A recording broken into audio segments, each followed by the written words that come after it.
The most common verse in the Torah is Vayomer Hashem el Moshe Emor, and God spoke to Moses to say.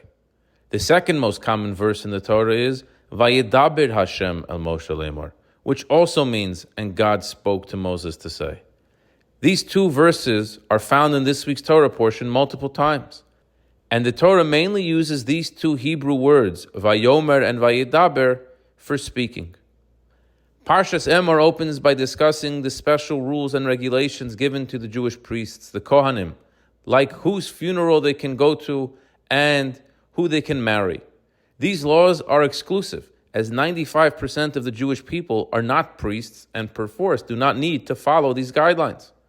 It is for this reason that the Torah introduces the laws with a specific message to the adult priests, that they are to educate and guide their children priests in these laws.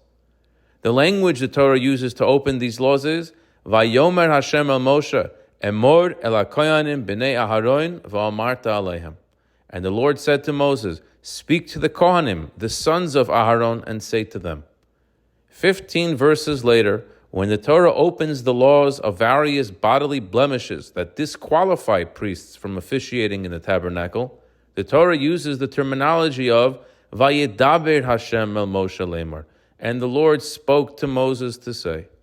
So what is this nuanced difference between the Hebrew word Vayomer and Vayedaber? And why and when do we use one over the other? The word dibur is reserved for hard speech, the straightforward, accurate delivery of the message. Perhaps the message may be a little uncomfortable, but you give it over as it is, just the hard facts.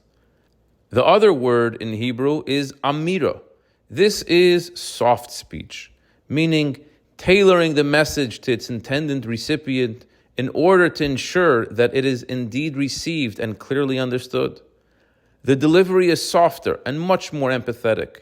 It may be the same message, but when spoken this way, the recipient feels the concern and connection in addition to the message. This gives us an amazing insight into education. When it comes to education, we must educate primarily with soft speech. God uses the word Vayomer, talking about the priest's job to educate their children. God's imperative regarding how the priests educate their youth applies to us all.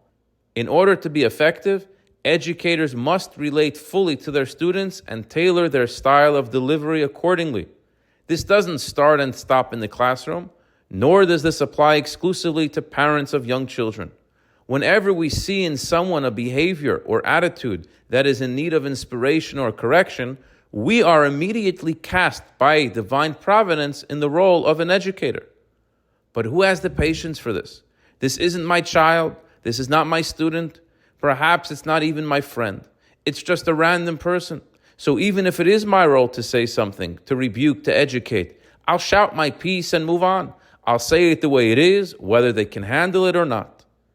You want me to get involved, God? Then I'll do it my way.